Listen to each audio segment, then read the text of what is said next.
Bueno, muy buenas tardes. Hoy siguiendo con la temática de los profetas, es día de exposiciones. Entonces, la primera de ustedes que va a exponer va a ser de Yanira, que va a ser con una profetisa mujer, algo bien interesante. Adelante, Débora. Yo te iba a decir, Débora, adelante de Yanira. Ok, perfecto. Buenas tardes. Bueno, como ya la profe adelantó, vamos a hablar de Débora, que es una profetisa, juez del pueblo de Israel. Ya usted está poniendo Ok, perfecto. Podemos pasar a la primera lámina. Bueno, para hacer como un recuento rapidito de la aparición de Débora en el pueblo de Israel, esta lámina nos permite tener como una noción de cómo fue apareciendo y en qué tiempo los jueces, que en ese entonces eran caudillos, y se debía después de la muerte de Josué y en busca de ese asentamiento y la conquista del pueblo de Israel en la tierra prometida. eh, una vez que está muerto Josué, quedan como sin un jefe que sea realmente el que los guíe y los unifique. Entonces viene a formarse como un periodo de anarquía. Con la muerte de Josué ya muere una generación que conocía todos los prodigios que Dios había hecho con ellos desde su salida de Egipto. Entonces nuevos, esta nueva generación se comienza a mezclar con los pueblos donde iban asentándose y esto generaba que bueno, que hacen seducir de alguna forma por los dioses que había en esas poblaciones donde ellos se iban asentando. De esta manera podían ocurrir, no voy a hablar sino solamente de Débora, 20 años, 18 años de sometimiento, porque hay que recordar que en esos pueblos aún se mantenían cananeos que no pudo Josué desplazar ni vencerlos. Entonces era como si Dios estuviese de alguna manera probando a esta nueva generación que llegaba para que de alguna forma aprendieran a pelear y a defenderse. Entonces, en ese contexto eh, de conquista y de asentamiento en la tierra prometida, aparece Débora. Débora ocurre en un tiempo en donde, como ya les dije, había pueblos y reyes que sometían al pueblo de Israel, y en este caso tenemos ahí hago alusión de el rey Javín, que era un rey cananeo, que tenía sometido durante 20 años a la población de Israel. El pueblo siempre este, le pedía a Dios eh, que, se, que se apiadara de ellos y de alguna manera Dios oía sus ruegos y le enviaba a esos jueces que fueron esos caudillos que fueron apareciendo a lo largo del tiempo, de los años, y que eran más bien guerreros, eran militares, por llamarlo de alguna manera y que nos podamos entender. Pero Débora no, Débora, lo particular de ella es que primero era mujer y las mujeres, como bien sabemos, ha sido el desempeño siempre dentro del pueblo judío, si se quiere. Entonces, el que ella fuese encargada en su tiempo de liderar y de juzgar de alguna manera, servir de litigio para poder apacentar de alguna forma los problemas y las dificultades que pudiesen tener entre ellos mismos, entre los mismos israelitas, porque tengo entendido que como que había una persona que se encargaba como, que eran anteriormente eran los ancianos en cada tribu, que se encargaba de este papel que hace en este momento Débora. Entonces, les voy a ir contando más o menos la historia de ella, muy rapidito para no extenderme tanto. Y ella ahí vemos que en esta lámina aparecen 40 años de tranquilidad, que no de liberación. Y eso es lo que vamos a ir viendo más adelante. En la siguiente lámina, nos hablan de Débora como lo quise ubicar en el contexto eh, para que nos ubicáramos en un mapa y supiésemos exactamente en el lugar donde ella ejercía este papel de juez. Ella se encontraba ubicada, ellas la conocían como la palmera de Débora, y estaba ubicada entre Betel y Ramat, en los cerros, en la zona de Efraín, en el monte de Efraín. Entonces, en ese lugar ella ejercía ese, ese trabajo de jueza. Se supone, por la connotación que había de las mujeres en esa época, que ella atiende a las personas en esa palmera, no dentro de un lugar cerrado, porque las mujeres no podían como estar con hombres en un lugar, en una tienda de campaña adentro, pues. Y se presume que de esa manera era que ella podía hacer su gestión, su trabajo de jueza, al aire libre, donde todo estuviese disponible, todas las personas. Eh, Cuando hablamos de la liberación del pueblo de Israel, en esta siguiente lámina, profe, se adelantó mucho. Ah, me adelanté mucho. Ah, Sí, ahorita que es la vamos a esa. lámina anterior. Ah, ok. Ajá, la anterior a esa, esta. Pero te quedan 5 minutos. Ay, Dios. Ajá. Bueno, entonces aquí más o menos nos damos cuenta de que Débora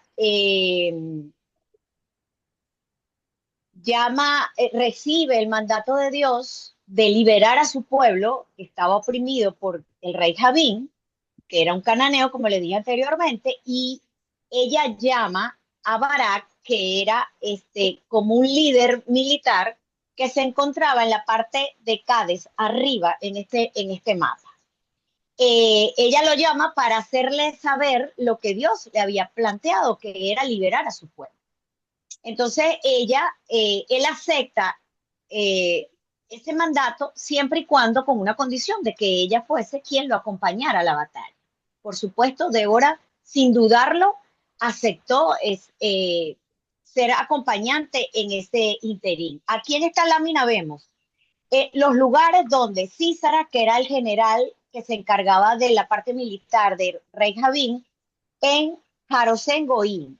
Eso es a la parte izquierda, en la parte alta de la lámina. Estaban las tribus que de alguna manera acompañaron a Barak, era Zabulón y Neftalí, también lo hizo Benjamín, y de alguna forma todo ese evento, pasa a la siguiente lámina, pro, ese evento de liberación y del trabajo que hizo Débora junto a Barak ocurre en la zona que vemos a mano izquierda de Megiddo. Ahí, ¿qué pasa? Débora eh, le pide a Barak que uniera 10.000 soldados, por llamarlo de alguna forma, de las diferentes tribus que estaban en los alrededores y se ubicaran en el monte Tabor. Cuando Císaro, que era el que se encargaba de manejar los militares del rey Javín, se da cuenta que está en el monte Tabor y todos se desplazan hacia la zona de Tanaac Megiddo, que vemos en la parte izquierda donde hay un arroyo, el arroyo de Sison. Ahí ocurre como quien dice, la pelea entre el pueblo de Israel y este general. ¿Qué ocurre? Débora le pide a Barak que baje del monte Tabor con las personas porque Dios iba delante de ellos. Ella siempre pensando y creyendo firmemente en la promesa de Dios que les iba a entregar la victoria. ¿Qué ocurre en ese evento? Que Dios iba adelante y hubo como una crecida de ese arroyo y, y estos militares del rey Javín, que tenían carros de hierro y caballos. Cuando ocurre todo esto en una planicie, que es la parte baja de Megiddo, pues los carros quedan atascados y de alguna forma pueden los israelitas vencerlos. Pero el militar que se encargaba de eso, que era Císaro, huye. Cuando vemos las láminas en la parte de arriba, vemos que él llega a la encina de Sanaín, en la parte de arriba de la lámina, a mano derecha. ¿Qué ocurría ahí? Ahí vivían este, Jael, que era esposa del cananita, Eber, y ella de alguna manera le permite pasar a su tienda, lo atiende, él duerme, lo deja dormirse y ella es quien se encarga de matarlo con una estaca, que es las láminas y las fotos que vemos ahí. Si pasamos esa lámina, profe, ella ahí en Jueces 5, eh, Débora con un canto, es como un himno, una poesía, ella narra completamente todo lo que ocurrió, cómo vencieron y cómo ese himno es como un himno de victoria y de alegría entre que canta ella y Barak, por el triunfo que ha tenido el pueblo de Israel sobre Císara, que era el general que de alguna manera los mantenía en opresión, porque ellos estaban ubicados, Císara estaba ubicado en un lugar estratégico como para mantener controlado la parte norte de Galilea y la parte baja del sur, para que no, como que no se aliaran. Entonces, esa batalla es memorada y es conmemorada el tiempo como un evento que ocurrió en esa época y que ella demostró ser una persona eh, con, con confianza en Dios, una líder dentro de su pueblo, mujer, además de ser jueza, era profetisa. Ella creyó en esa promesa que Dios le hizo que les iba a entregar a Barak, a Císara, y de alguna manera fue ella la que acompañó, la que lideró, la que planteó esa estrategia de ubicarse en el Monte Tabor y que de alguna forma pudiesen terminar venciendo a los opresores, a los cananeos. Entonces, entre las virtudes de ella es ese liderazgo que plantea, eh, que no tuvo miedo, ese coraje y esa valentía que no le importó ir a la guerra sin ser ella un militar, por supuesto. Este, de alguna forma, esa obediencia y esa fe en Dios y en su promesa, yo creo que son una de las virtudes que debemos sacar de ella. Una persona que de alguna manera confió, obedeció, oyó la voz de Dios y se dejó guiar por el Señor. Es ese abandono y que de alguna manera fue ella quien llevó a la victoria a su pueblo, a Israel, y duraron 40 años de santa paz. No sabemos de ella su vida personal antes de ser jueza, ni tampoco qué ocurrió de Débora en esos 40 años. Podemos presumir que ella se mantuvo activa y mucho más con esta victoria que obtuvieron los israelíes. Bueno, así como a grosso modo, muy rapidito, es lo que preparé para ustedes de Débora. Bueno, muy, muy bien, Deyanira. Mire, yo diría que el mayor mérito de Débora es que en un contexto donde la mujer era secundona, por decir así, como si fuera Sí, objeto del hombre, y que cuyo valor principal era siendo madre, esta es una mujer que se dice que es esposa de un tal Lapidó, pero aparte de eso, no se dice ni que tenga no se hijos ni que sabe se ocupe nada. de su casa, sino que se ocupa del gobierno del pueblo. Y eso es algo verdaderamente importante para este momento histórico de Israel. Miren, Y alguien quiere hacerle una pregunta a Deyanira, que te echaste 12 minutos. Ajá. ¿Alguien una pregunta para Deyanira? Bueno, yo creo que la gente no está muy interesada en preguntar y no en hacer su propia exposición, ¿verdad? No, profesora, excelente, muy Sí, pero sí, completo. Sí, De estuvo todos excelente. modos, hay algo que olvidé Ajá, decirles, que en ese himno ella se proclama como madre del pueblo de Israel. O sea, de alguna manera no sabemos de su vida personal, pero como usted dice, profe, ella se encargó de liderar y ese papel y ese rol tan importante. Siendo mujer, yo creo que es una de las virtudes y de lo que más resalta de Débora. ciertamente que sí. Sí, bueno, entonces Bueno, muy bien, muchas gracias. Deyanira. Me parece que nos hiciste un buen esbozo de la figura de esta profetisa que se encuentra en el libro de Jueces. Démosle paso Muchísimas entonces gracias. a la señora Lisbeth, a la hermana Lisbeth, que nos quiere regalar un poco de la figura de Sofonía. Sí, muy bien. Buenas Adelante, tardes. hermano. Buenas tardes. Entonces usted pasa desde allá. Tú me avisas cuando te paso y yo voy pasando. Ajá. Puede Ah, iniciar. Bueno, tenemos al profeta, el libro del profeta Sofonías. Puede pasar. ajá, pues vamos a ver si lo puedo pasar. ¿Te acuerdas que te dije que no me quería, Pero si quiere yo lo comparto, profe. bueno, dele, pues Ajá. yo paro la Pues, mía, muy y te doy bien. Y yo pase para que tu intento presentación, espérate, ya compartir. va, múltiples Ajá. participantes, o sea, pon tu presentación que ya tiene cabida. Listo. ¿Se ve? Sí. Todavía no, ¿No se ahora ve? sí, no, ahora Ahora sí. sí. Ahora sí. Ajá, Muy bien. Allá va para pasar. Voy a ponerlo pantalla completa para perfecto. yo poder pasar. Ahora sí. Ajá, Bueno, entonces, muy bien. Entonces tenemos de los profetas menores al profeta Sofonías o libro de Sofonías. Es uno de los libros menores del Antiguo Testamento, pero no por eso menos significativo. Sofonías probablemente un profeta de linaje real, descendiente del rey Ezequías, se sitúa en un periodo de gran corrupción moral y religiosa en Judá durante el reinado del rey Josías, aproximadamente entre el año 640 y 609 a.C., antes de las reformas religiosas que éste impulsó. Sofonías en su mensaje advierte sobre el día del Señor, es el profeta del juicio, el día del juicio, inminente no solo para Judá, sino para las naciones vecinas. Este juicio es presentado con un tono severo, pero también contiene vislumbres de esperanza, una promesa de restauración para aquellos que se arrepientan y vuelvan a Dios. Su estilo combina imágenes vividas de destrucción con un mensaje de redención y renovación.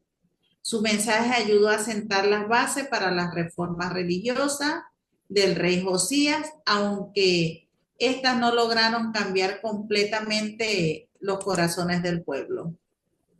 Es un libro pequeño, apenas 3 capítulos. El primer capítulo contiene 18 versículos, el segundo 15 y el tercero contiene 20 versículos con 53 versos en total. En la época de civilización, Sofonías corresponde al reinado de Judá, como se ha dicho, aproximadamente en el siglo 7 a.C. Durante ese periodo, Judá estaba influenciada por diversos factores políticos, religiosos y sociales. En el contexto político tenía la amenaza de potencias extranjeras como Asiria y Egipto. Aunque Asiria aún ejercía influencia, su poder estaba en declive y Babilonia comenzaba a emerger como una nueva potencia dominante. La religión e idolatría era un tiempo de profunda corrupción religiosa. Muchas personas habían adoptado prácticas idolátricas de las culturas vecinas, abandonando la fe en Yahvé. Había una mezcla de religiones y cultos paganos que provocaba la ira de los profetas como Sofonías. En sus problemas sociales, morales, la sociedad estaba marcada por la injusticia social, la opresión de los pobres y la arrogancia de los líderes políticos y religiosos. Sofonías denunció estos comportamientos y advirtió sobre las consecuencias del juicio divino. Las reformas de Josías fueron poco después del periodo de Sofonía. El rey Josías llevó a cabo reformas religiosas para restaurar la adoración a Yahvé y erradicar la idolatría. El mensaje de Sofonías puede haber influido en estas reformas. La civilización de Sofonías estaba en crisis y su mensaje buscaba llamar al arrepentimiento y a una renovación espiritual para salvar al pueblo de un juicio inminente.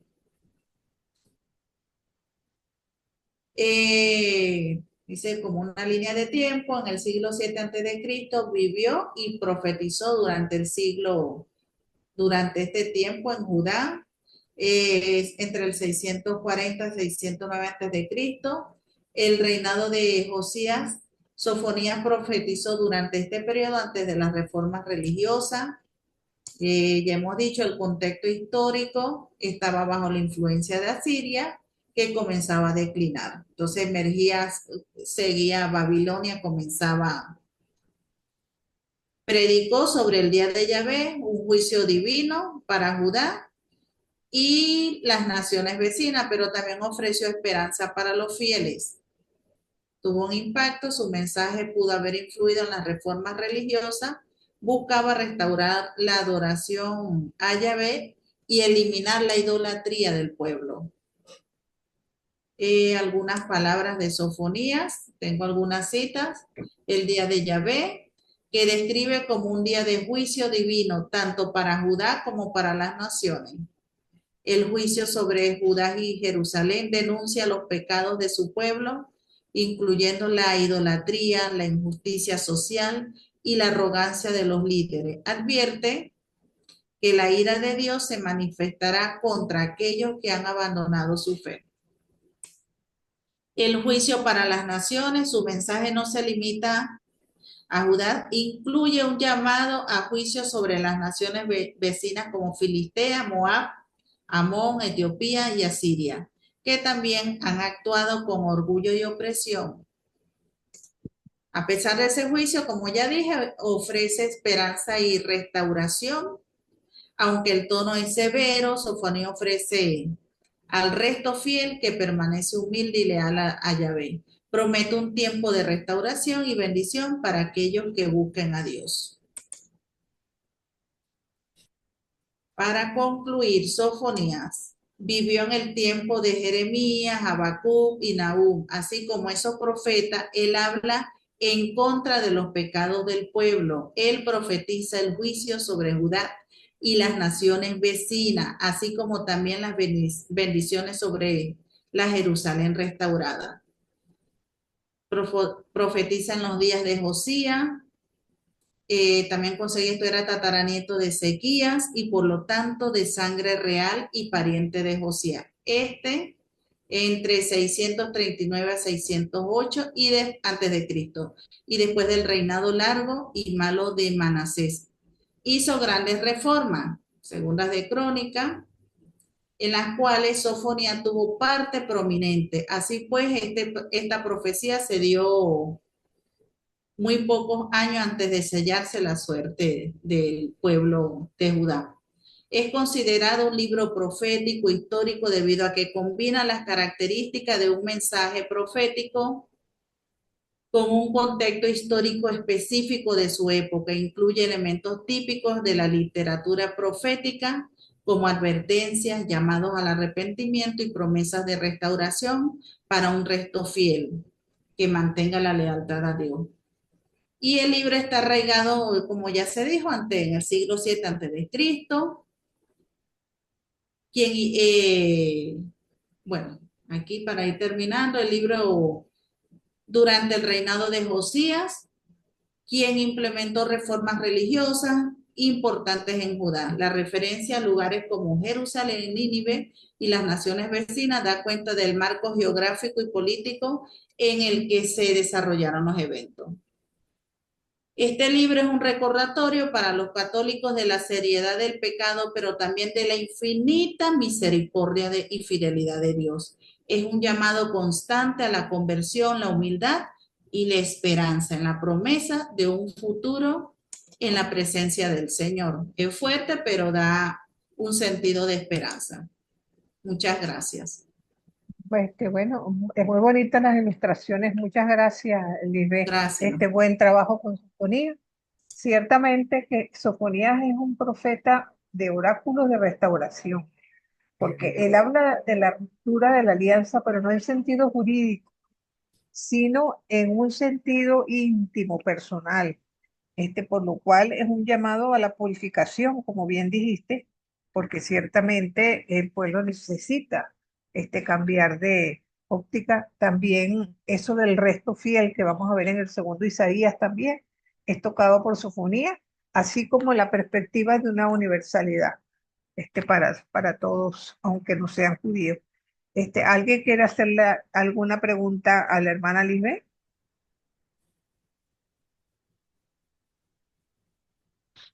Y lo importante, ¿verdad? Que hablaba fuerte, pero da el sentido de esperanza. Yo digo, y en lo que estamos viviendo este año de la esperanza también, que, que quizás el profeta en ese tiempo son, por decir la verdad, pero bueno, quien permanece fiel, y lo vamos viendo en Abraham, por uno fiel el Señor va salvando a todos. Entonces, que Así es la es. importancia de la salvación. Amén.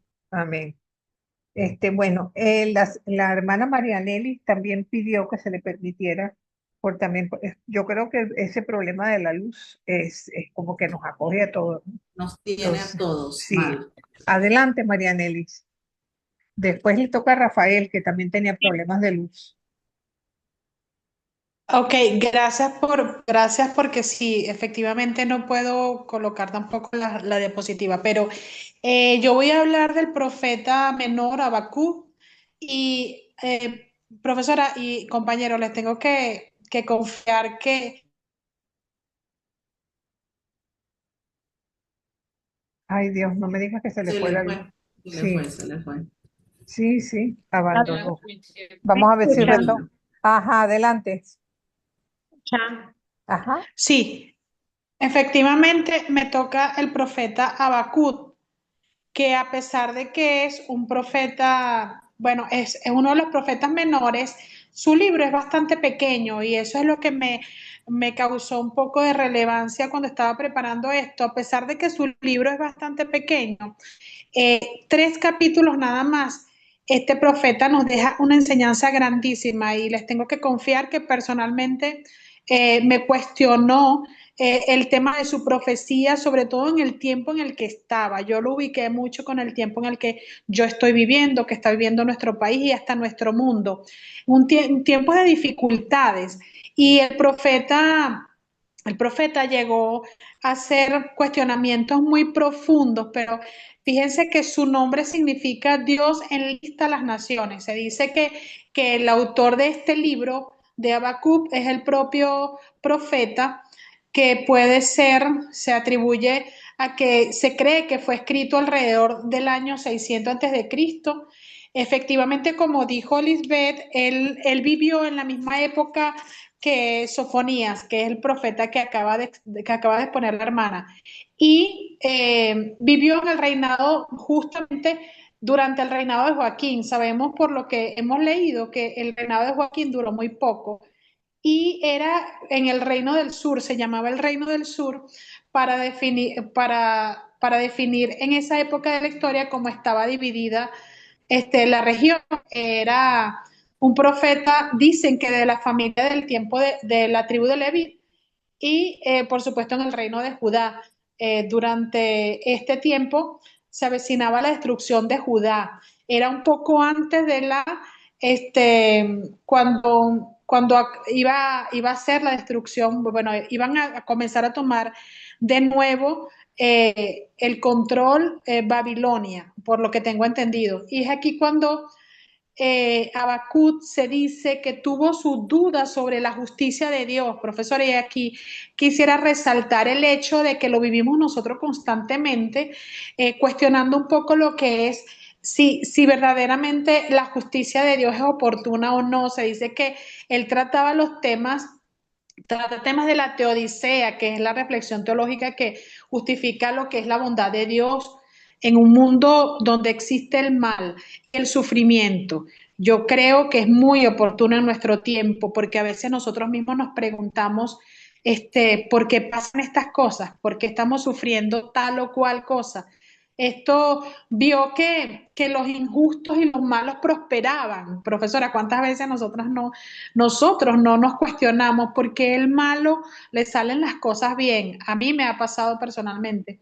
Y por qué los justos reciben sufrimiento. Este era un poco el tema o el dilema que tenía Habacuc, pero sin embargo trae a la memoria del pueblo un pensamiento importante en medio de la sociedad injusta en la que estaban viviendo.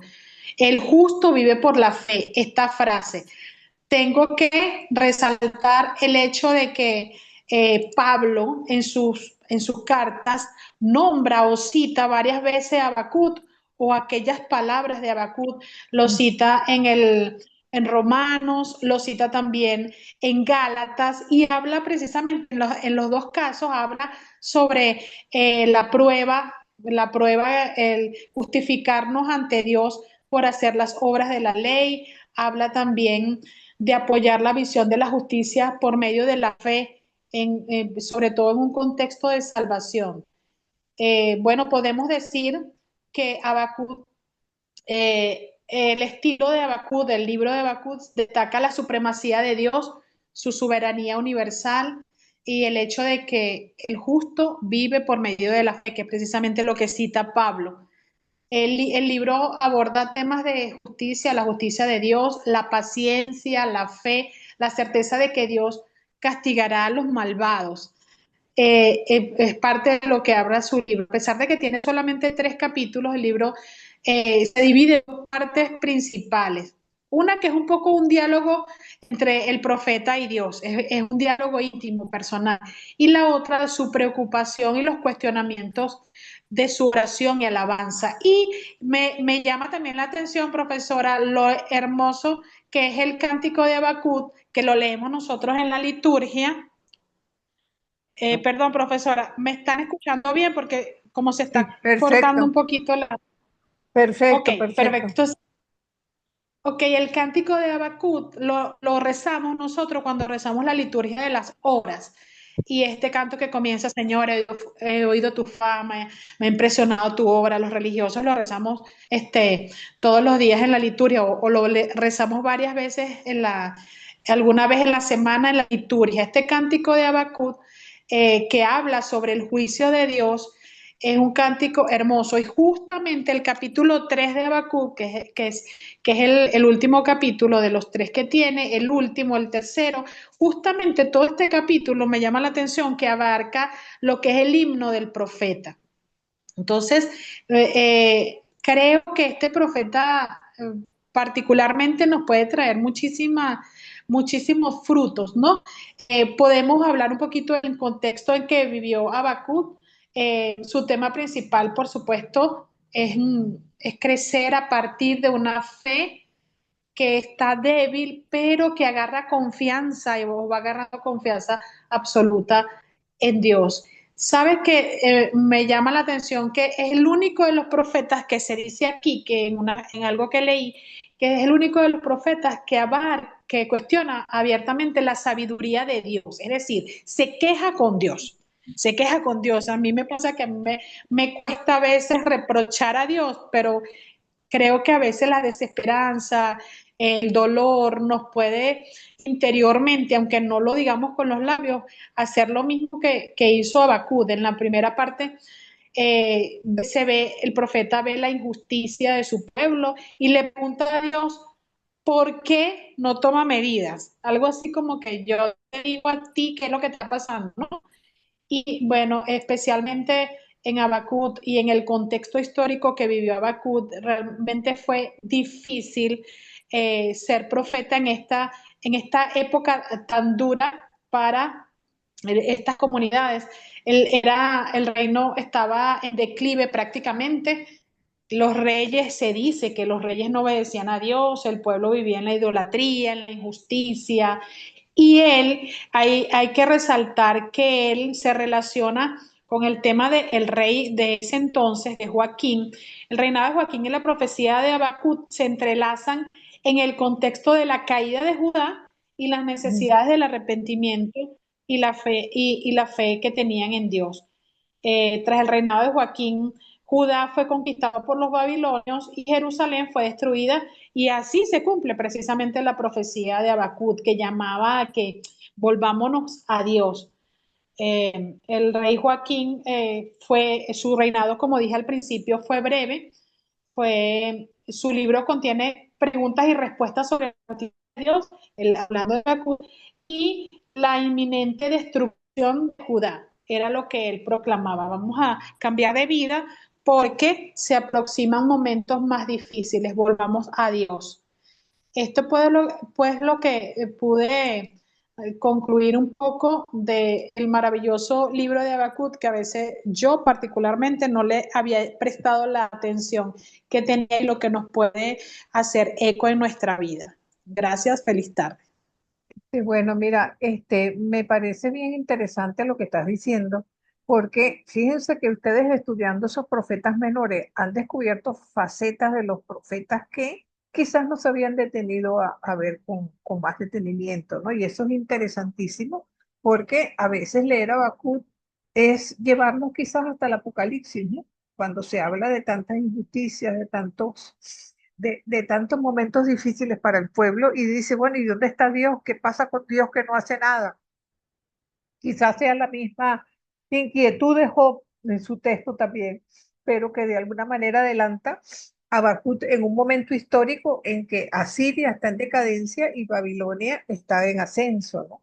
Y él se ve que sea un imperio o sea el otro, el pueblo como que se comporta de la misma forma, alejándose completamente de Dios y apoyándose en cuestiones mundanas en vez de apoyarse en Dios.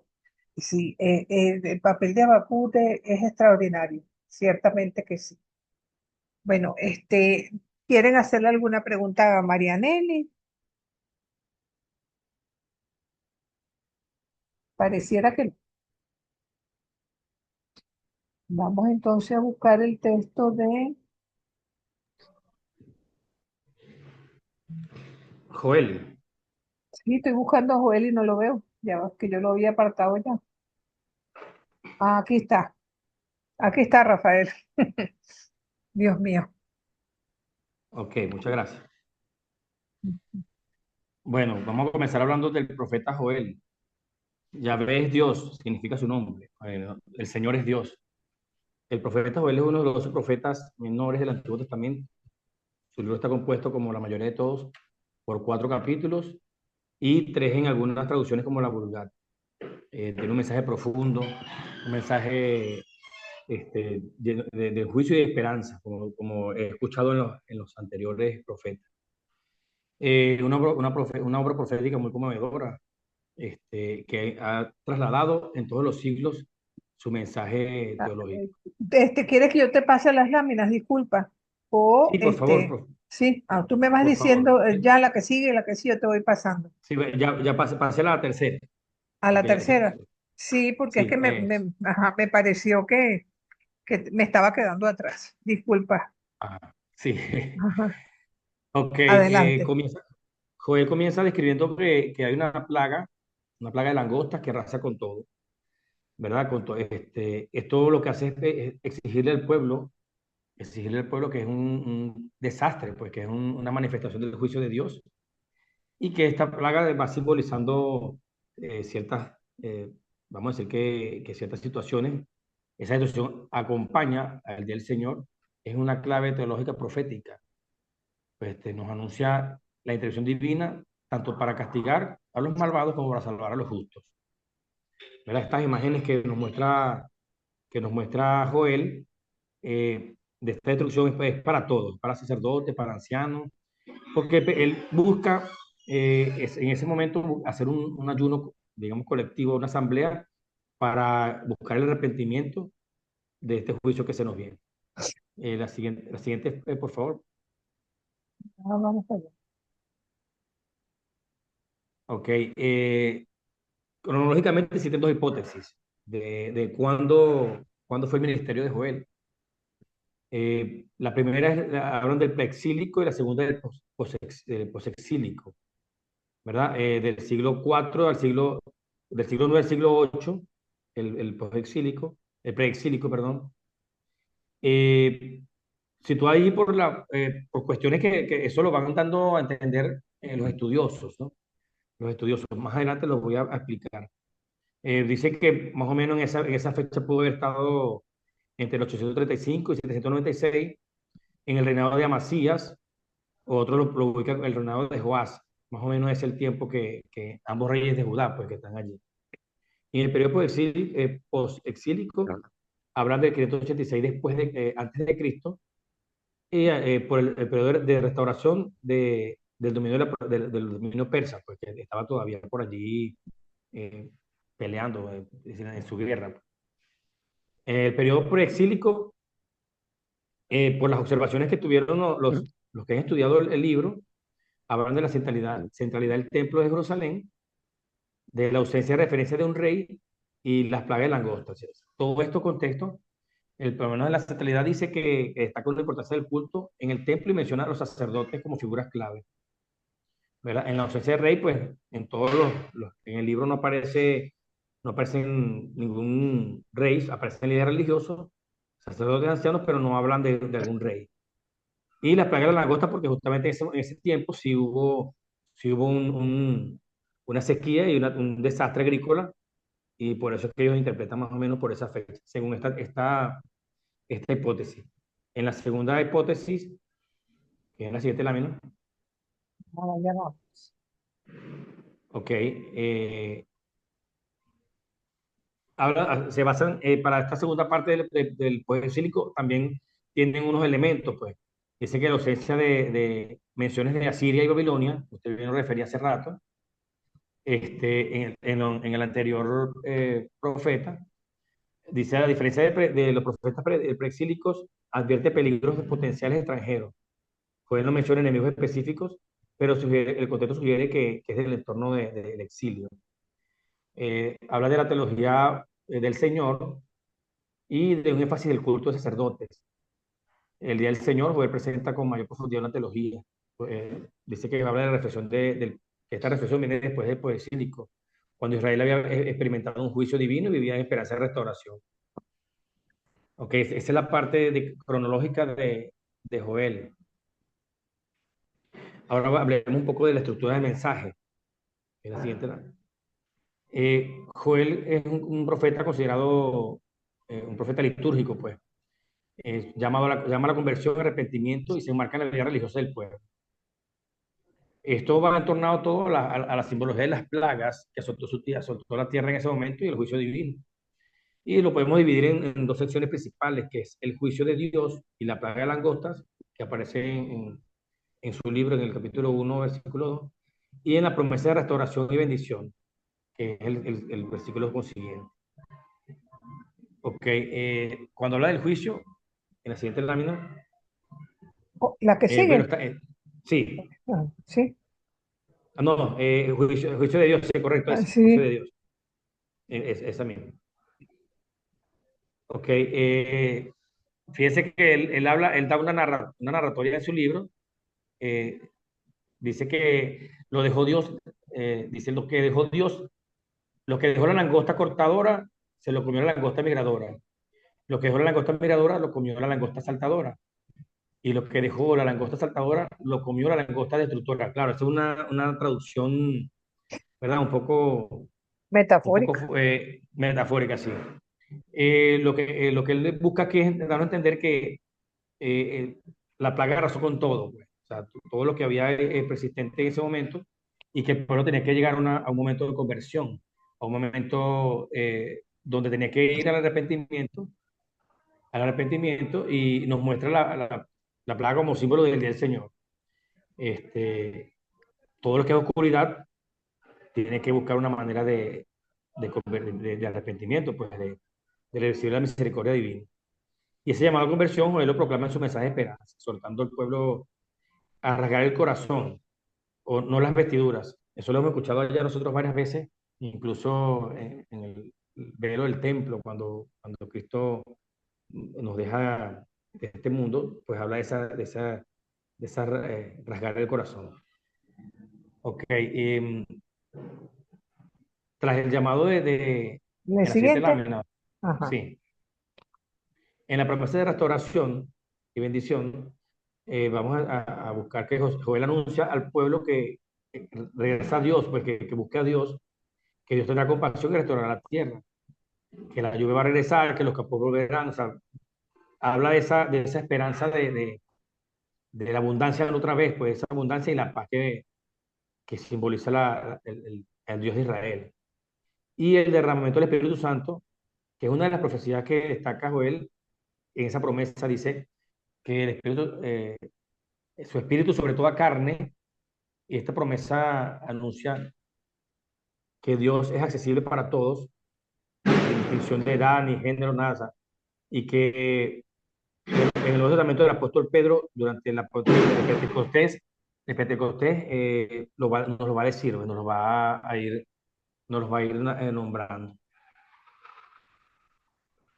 La siguiente, la de la restauración, habla de los juicios de las naciones y la restauración plena. Joel describe un juicio universal, Valle de Josafat, que significa Yahvé juzga. Allí juzgará a todas las naciones y sus crímenes contra Israel. Este imagen refleja esperanza y restauración en la victoria de las fuerzas de Dios sobre el mal. Y bueno, la restauración plena que es la visión de bendición de prosperidad de Jerusalén y su pueblo. La presencia de Dios en Sión será permanente y su relación de Dios será restaurada plenamente. Los temas principales los temas principales de Joel es el día del Señor, la conversión sincera, la misericordia y fidelidad de Dios, la universalidad del Espíritu Santo y la restauración final. A mí me llama mucho la atención es cuando habla del Espíritu Santo, porque nos lo está dando como una precuela de lo que Jesús nos dejó allá en Pentecostés. Ok, en contexto religioso, el mensaje de Joel refleja un llamado de conversión, renovación espiritual. Habla del día del Señor, un tiempo de juicio, de salvación también. Invita al pueblo a arrepentirse, a ayunar, a orar y a asistir al templo. Cuando hablamos de contexto religioso, hablamos de la figura del sacerdote y el concepto de que lo que es el día del Señor. La figura del sacerdote muestra un papel central sobre los sacerdotes en la intercesión del pueblo. Es un llamado a reunir a la comunidad, el templo refuerza su importancia del culto. Y el día del Señor, todos los profetas como Amós, Sofonías, ¿verdad? Lo han descrito. No como un día de castigo, sino que una visión para incluir la promesa de restauración y arrepentimiento del Espíritu Santo. Ok, la importancia de la teología, que es la siguiente lámina. Ajá. Ya casi finalizando, ya me faltan 2 minutos. El mensaje de Joel trasciende un contexto histórico, da un carácter profético, se encuentra su cumplimiento total en el Nuevo Testamento. Esa visión de derramamiento del Espíritu Santo que convierte en una referencia clave para entender el evento de Pentecostés, por lo que iba diciendo hace rato. Esa noción del Día del Señor continúa siendo hoy día advertencia y esperanza para todos los creyentes. Recordamos la necesidad de estar preparados para vivir una conversión. Eso lo vemos nosotros, ahorita lo llamamos la parucía, lo llamamos ese juicio final que estamos nosotros buscando siempre vivir en bien para el día que el Señor nos llame, sea en el No juicio sale particular rascado. o sea en el juicio final, estemos preparados. ¿Se oye? ¿Sí se oye? Sí, sí, perfecto. Ok. Y bueno, para concluir, Joel es una figura más significativa pues, de la Biblia. Su mensaje trasciende un contexto histórico. Sus mensajes espirituales atemporales del pueblo nos dan unas imágenes vívidas, profundas del conocimiento teológico. Nos llama a reconocer la seriedad del pecado, la urgencia del arrepentimiento, esa gracia infinita. Su profecía del Señor es un enterramiento del Espíritu Santo que nos señala un futuro donde la justicia y la misericordia de Dios realizarán plenamente su ofrecimiento. Él nos ofrece un poderoso mensaje en relación a este juicio, el arrepentimiento y la restauración. Las plagas de las langostas, esas imágenes del día del Señor, lleva a un pueblo a la conversión sincera y promete la abundancia y misericordia de Dios para aquellos que regresen a Él. Eso es lo que tengo que decir del profeta Joel. Muchas gracias por escucharme. Muy bien, Rafael. ¿Alguna pregunta para Rafael? Yo sé que están todos calladitos, sobre todo los que le falta por exponer, pero los que ya han expuesto podrían tener menos nervios y hacer preguntas, ¿no? Les voy a decir algo. Cuando yo pienso en Joel, pienso en desastres de la naturaleza. Cuando, por ejemplo, el terremoto de Caracas, el deslave del 98, o sea, esas situaciones que escapan al humano, porque la presencia del mal a veces tiene protagonistas humanos. Y este profeta es capaz de abarcarlo todo, tanto el mal que viene este, por circunstancias naturales como el mal que es producto del ser humano contra otro, ¿no? Y entonces es interesantísimo ver cómo de alguna manera él describe de manera devastadora lo de las plagas, pero más que todo como como un clamor, ¿cómo es posible que el pueblo no sea vengado? ¿Verdad? Anhela por encima de todo el día en que el Señor pase haciendo justicia, diríamos que cortando rabo y oreja, ¿verdad? Pero la novedad de este profeta también está en ese énfasis que hace en la presencia del Espíritu Santo, que como bien dice, se proyecta al Nuevo Testamento. Adelante, Susi, que levantaste Sí, una pregunta, profe. O sea que adelante. los tres Ajá. profetas que hemos visto no están en el mismo, no están en un orden cronológico. Por lo que No, veo, no. fue anterior a los que antes hablaron, ¿verdad? Sí, sí, ¿cómo se llama? No, a quien le tocó, digamos, por azar, también ha sido por azar la intervención. Ok. Y recuerdes también que a veces es difícil, creo que alguno de los que expuso lo expresó, dar tiempos exactos, porque más bien se observan como distintas opiniones de autores que dicen que ubican a un profeta en una determinada época, otros lo ubican en la otra, porque no hay exactitud, sobre todo porque recordemos que la redacción final de todos estos textos se da en el poesía. Entonces es Mm, muy difícil. Hay profetas muy concretos como Amós y Oseas, que eso sí podemos identificar el tiempo que vivieron, pero no ocurre con todos. Esa es mm. me Y imagino otra también, ajá, adelante.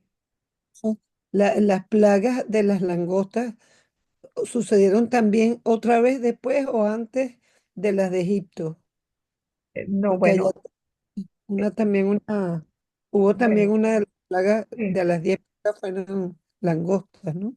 sí, bueno, una de las plagas de Egipto fue precisamente langosta, pero cada cierto tiempo parece que y todavía hoy por el uso indiscriminado de pesticidas, a veces los cultivos se pierden porque entonces exponencialmente unos animalitos de estos se multiplican más de la cuenta y bueno, tienen que comer, van arrasando cultivos. Creo que en Estados Mm. Unidos ocurrió hace como 4 o 5 años una plaga de langostas que fue devastadora. Pero Oh, bíblicamente, aparte del libro de Joel, la vamos a encontrar también en las plagas de Egipto, aunque se habla de plagas en otros textos, pero no concretamente de langostas. Bueno, en el libro mm, de Amós también hay algo de eso. está bien, Adelante, gracias. adelante, Lisbeth. Sí, también sigo mirando, ¿no? Acá, cómo los profetas, sí, te habla como de desastres naturales, pero van sembrando la esperanza en Dios. Cuando dice no temas, no temas, ya va, aquí tenía un versículo. Las eras se llenarán de trigo, los lugares desbordarán de vino y aceite. Yo los compensaré por los años que, bueno, y así él va ofreciendo su promesa al que se vuelve a Dios. Entonces, y como dijo Rafael, también habla del Espíritu Santo, que vemos esa mención, derramaré sobre la sirvienta el Espíritu en aquellos días. Entonces, y Ciertamente. las señas que dan en el cielo también estaba relacionada cuando Jesús dice, si saben leer los signos de los tiempos, no van a saber que yo estoy acá. Entonces, sí voy viendo y todos van, en su momento, pero ¿qué me lleva a mí en sí a reflexionar? Aquí yo que estaba, yo que estoy dirigiendo un colegio, bueno, a veces la gente en la misma situación se porta mal y viene alguien y dice, no se merecen eso. Entonces yo me quedo, bueno, gracias a Dios que estoy acá, porque no se lo merecen si Dios ha salvado a los demás. Nosotros tenemos que lanzar la semilla y a alguien le está cayendo esa semilla, le digo, ¿no? Entonces es como ver eso que si Dios está haciendo, porque nosotros, la gracia de Dios que se puede derramar en una dificultad, como estamos viendo aquí en estos momentos de crisis, es sobre alguien va a caer y Dios ama a su pueblo. Entonces, eso es mi reflexión. Está muy bien, Lisbeth, pero muy bien. Este, Fíjense que en esta continuidad de profetas que vamos para adelante y para atrás en el tiempo, una de las presentaciones que me enviaron fue la de Abdías, de Susi. Así que adelante, Susi. Gracias, profe. Qué bueno que me ayudaste en esto, porque yo no sé cómo poner eso ahí. Qué No, maravilla. dime cuándo voy pasando las láminas y yo las voy pasando. ¿Ok? Pero antes, Katy, tú puedes pasar tu presentación, porque no la tengo en mi correo. Cuando te Ah, toque, tú puedes pasar tu eh, presentación. Yo te doy yo estoy espacio. intentando ver, sí, profe, estoy Ah, ok. intentando. Bueno, si no, bueno, me tendrán que dar un chancecito después de Susi para que la pueda bajar de mi correo. Va. Discúlpeme, Adelante, Susi. Susi. Buenas tardes, discúlpenme, por favor. Yo tengo mi presentación en el WhatsApp, pero no sé cómo compartirla. ¿Puedo pasársela a usted por WhatsApp, profesora, o al correo? Bueno, mira, tú en donde dice aquí el cuadrito verde que tiene una flechita hacia arriba, tú le das ahí y ya puedes poner tu presentación. Si no te sale, hacemos lo mismo, me la pasas al correo y yo la bajo, ¿no? Pero claro, hubiera sido perfecta que me lo hubieran bajado antes, pasado antes, porque así yo las Mm, tuviera todas aquí. De los que me enviaron, la he sí. podido ir Si quieres, pásamela al grupo a ver cómo yo la reenvío. bueno, Gracias, A ver si gracias, Lisbeth, perfecto, gracias. ajá. Perfecto, perfecto. gracias. Y disculpe. No te preocupes que estamos aquí todos aprendiendo lo que es la tecnología que todos los días cambia de paso. Sí, Este, gracias. Adelante, Susi. Ah, sí, bueno, profe, puedes poner ya si quieres la página 2. A mí me Ah, ok. tocó Abdías. Abdías significa sirviente, siervo o servidor de Dios. Su nombre significa eso, ¿verdad? Ajá. En el Antiguo Testamento, ahí, bueno, Abdías escribió el libro más corto de la Biblia, del Antiguo Testamento. Contiene solo un capítulo con 21 versículos. Este poderoso texto ofrece una rica mezcla de poesía, teología e historia. Su mensaje está dirigido contra el pueblo de Edom, que era una nación vecina de Israel, y le reprochó su orgullo y la violencia cometida contra su hermano, el pueblo de Israel, especialmente durante la caída de Jerusalén. A pesar de su brevedad, este libro ofrece una poderosa enseñanza sobre la soberanía de Dios y su capacidad para hacer justicia. O sea, leyendo Abdías me recordaba mucho de Jonás, porque fue así como casi que parecido a esto, ¿no? Porque era como un reclamo, pues, hacia el pueblo que se estaba portando mal. El contexto histórico de este profeta menor no proporciona una fecha exacta de su escritura, pero los estudios suelen situarlo después de la caída de Jerusalén, hacia el año 587 a.C., cuando los babilonios destruyeron la ciudad. Había un hombre llamado Edom, que era descendiente de Esaú, hermano de Jacob, el patriarca de Israel. Y también había una nación llamada con ese nombre, ¿no? Israel era una nación vecina ubicada al sureste de Judá, en lo que hoy es la parte de Jordania. Los edomitas no solo se negaron a ayudar a Israel durante la esa tragedia, sino que según el texto y otras referencias bíblicas, como en Lamentaciones o en los Salmos, se regocijaron por la desgracia de Judá e incluso participaron en el saqueo y en la captura de los fugitivos israelitas. Y este acto de traición y de violencia es el núcleo de la denuncia de Abdías. Pasa como muchas veces pasa en algunos momentos, cuando hay una tragedia, hay quienes en vez de ayudar lo que hacen es aprovecharse y robar o hacer algo que no debe ser, ¿no? Entonces, espérate que se me va a caer ya va un segundito que tengo la batería muy baja, ya va. Ay, que no me agarra aquí. Ajá. Ahora sí, ok.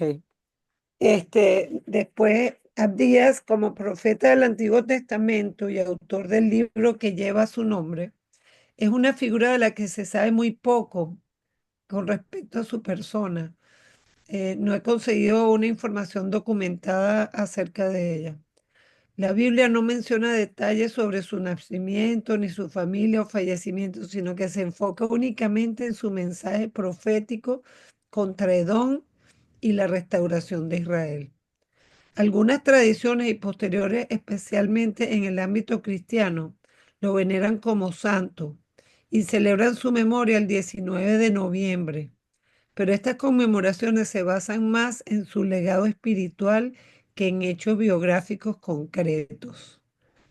No hay registros históricos ni relatos canónicos que indiquen cómo murió, si fue de forma natural, en el exilio o bajo alguna circunstancia particular como persecución o martirio. Los estudiosos especulan que pudo haber vivido alrededor del siglo quinto o cuarto antes de Cristo, tras la caída de Jerusalén, pero cualquier detalle sobre su muerte sigue siendo un misterio. Pasa la página. La estructura de su mensaje, pues a pesar de su brevedad, el libro tiene una estructura clara. Los versículos del 1 al 9 dan una visión de juicio contra Edom. Dios anuncia que Edom será humillado y destruido por su arrogancia. Edom, el pueblo, ¿no? Destaca su orgullo, pues vivían en las alturas rocosas de Petra, creyéndose invencibles. Decían, ¿quién me derribará a tierra? Sin embargo, Dios promete que ni su ubicación ni su sabiduría los salvarán. O sea, estaba molesto Dios con ellos. Versículo del 10 al 14, la acusación específica. Edom es condenado por su violencia contra su hermano Jacob, Israel. En este caso significa, Jacob significa Israel, por regocijarse de su caída y por aprovecharse de la situación de dolor que vivieron. Versículos del 15 al 21, el día del Señor. Aquí el mensaje se amplía. El juicio no era solo para Edom, sino para todas las naciones que se opongan a Dios. Al final se profetiza la restauración de Israel y el dominio de Yahvé sobre la tierra. El tono poético es evidente en imágenes como te haré pequeño entre las naciones. Están Abdías 1:2 o como ladrón en la noche, Abdías 1:5, que refuerzan la idea de una caída inevitable. En conclusión, es el único libro del Antiguo Testamento con un solo capítulo, lo que lo hace único en longitud y enfoque. Comparte similitudes con Jeremías, lo que ha llevado a debates sobre si uno influyó en el otro o si ambos tomaron de una fuente en común. Aunque Edom desapareció como nación, cumpliéndose la profecía, su destino sirve de advertencia universal contra el orgullo y la enemistad entre las personas y los pueblos. Eso es todo. Bueno, me parece muy bien el enfoque que hiciste de este profeta, que en el fondo es un recordatorio histórico, la división entre los dos hermanos Esaú y Jacob, y Así es. cómo Jacob, que posteriormente va a ser Israel, como bien dijiste tú, viene vamos a decir, a sobrevivir cuando Edom finalmente fracasa, ¿no? Como pueblo. Pero parte de ese fracaso, según este profeta, es ¿cómo se llama? Burlarse de la pena ajena, alegrarse del mal del otro. Entonces, en cierto modo, es una lección también para cada uno de nosotros, ¿no? De que a cada quien su vida y su momento, ¿no? No somos quienes para estar haciendo juicio ni Así tirando es. la primera piedra. Muy bien, ¿alguna pregunta para Susi? A Susi deberían preguntarle, porque Susi siempre pregunta.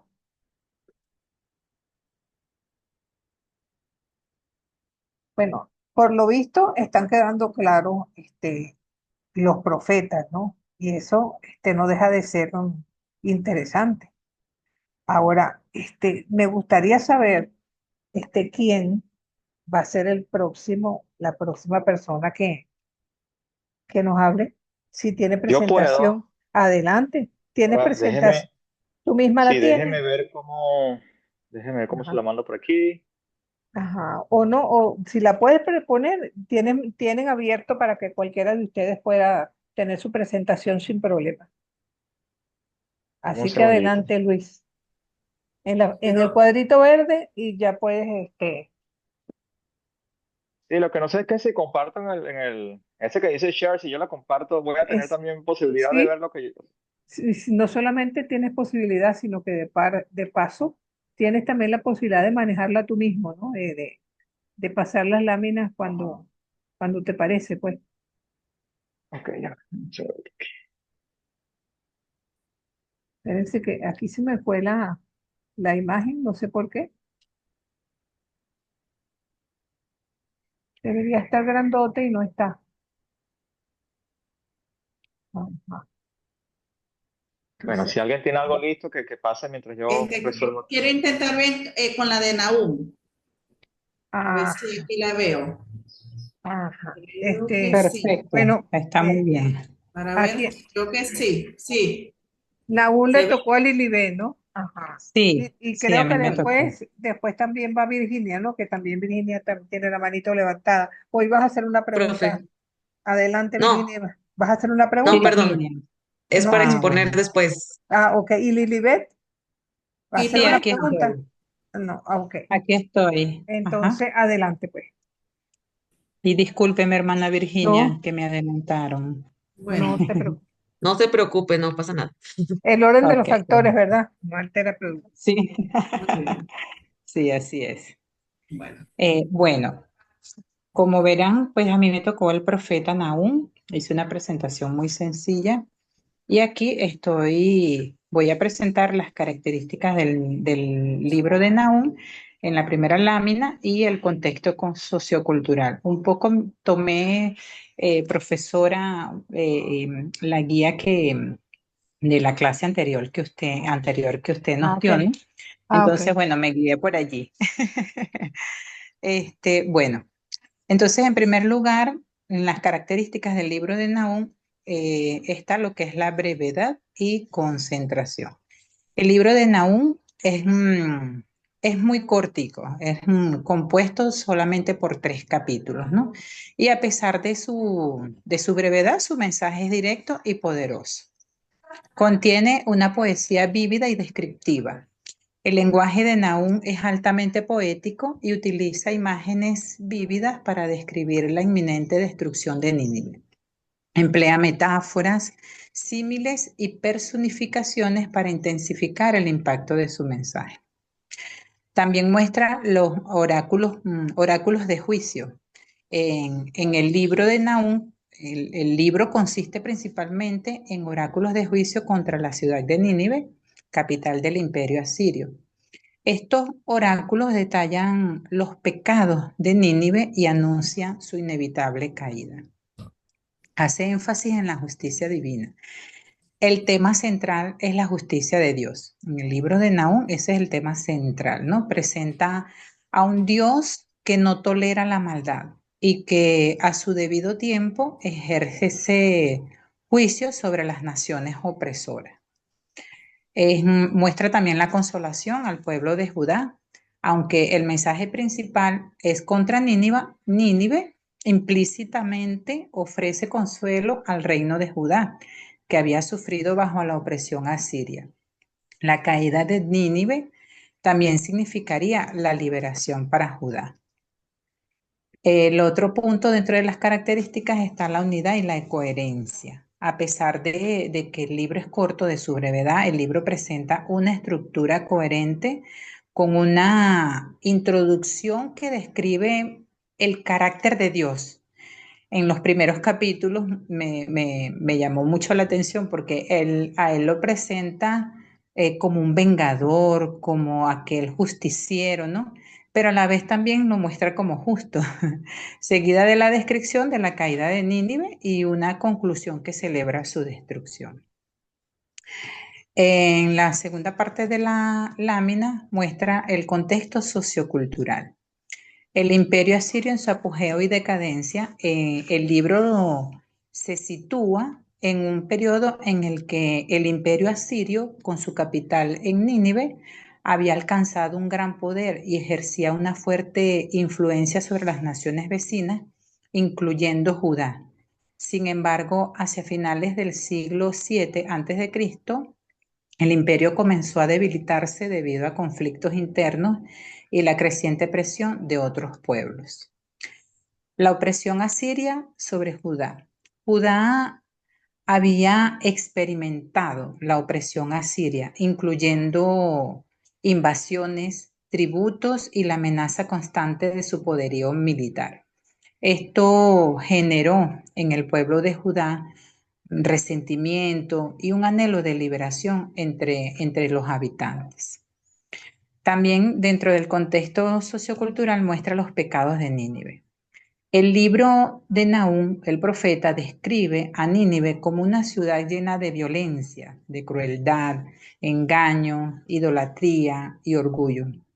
Estas prácticas para la época eran consideradas abominables a los ojos de Dios y justificaban su juicio. La expectativa de justicia divina en medio de la opresión, el pueblo de Judá probablemente pues mantenía una esperanza en la justicia de Dios. Yo pienso que no probable, ¿no? Sino que él mantenía esa esperanza, creyendo que él los libraría, que él intervendría para liberarlos de sus opresores.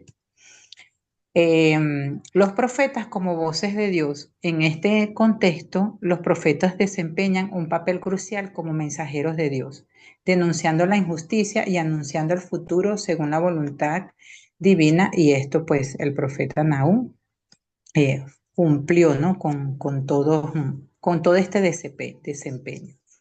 La siguiente lámina. Aquí también resalta en el libro de Nahum la labor profética, que es el profetismo, ¿no? de Nahum. Como primer punto tenemos anunciador del juicio divino. Entonces, la principal labor de Nahum fue anunciar el juicio inminente de Dios contra Nínive y el imperio asirio. Su profecía no era una advertencia para el arrepentimiento, sino una declaración de la certeza de la destrucción.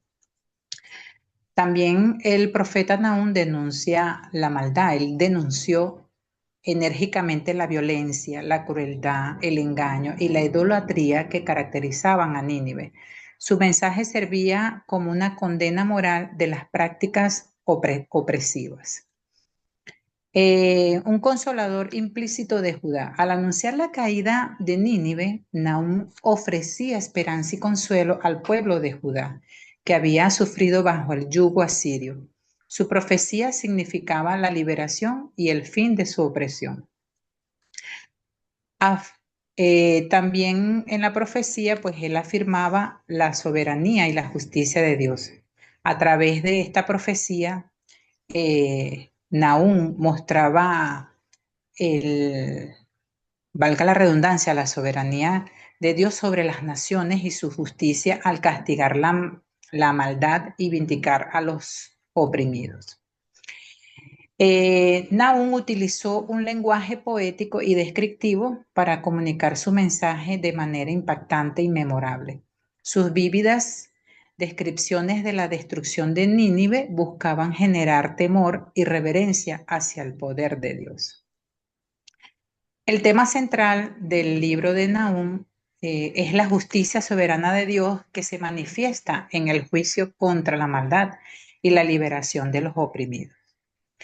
También en el tema central está la justicia divina. El libro enfatiza que Dios es justo y que no tolerará la maldad perpetua. El juicio contra Nínive es presentado como una manifestación de esta justicia divina. También está la soberanía de Dios. Nahum subraya esta soberanía sobre las naciones. Dios tiene el poder de levantar y derribar imperios según su voluntad y propósito. También está el juicio contra la opresión.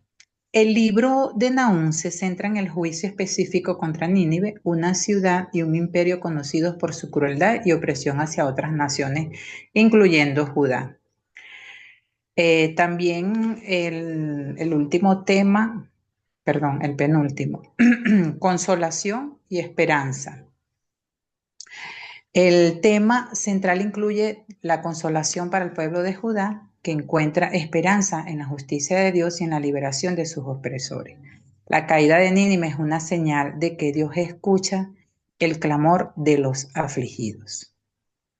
Y en la siguiente lámina, allí hice como un resumen. Ay, perdón. ¿La regresó? Ajá, la ubicación. Entonces, un resumen de dónde está ubicado el libro de Nahum. Y se encuentra dentro de los libros proféticos menores del Antiguo Testamento. Los puntos claves, el libro de Nahum se centra en la profecía, que ya lo he dicho. El libro se caracteriza por un lenguaje, como lo expresé anteriormente, y el contexto histórico. Y el mensaje principal es un resumen, lo que hice en la última lámina. Muchas gracias. Perfecto, Lilibet. O sea, muy buena tu exposición de Nahum. Lo cierto es que el instrumento que el Señor escoge para acabar con Nínive es precisamente el imperio babilónico, ¿no? Y esto Ujú. deja como en evidencia, ¿no? La miseria de toda guerra, ¿no? En la que cada quien, el que más sufre es la gente de a pie. Entonces, sin Sí. defensa, ni poder ni siquiera para huir, ¿no? Es tan, Ujú. o sea, ahorita nos hace pensar en la migración de tanta gente que exponiéndose a toda clase de peligros trata de huir de donde cree que ya no puede seguir viviendo simplemente, ¿no?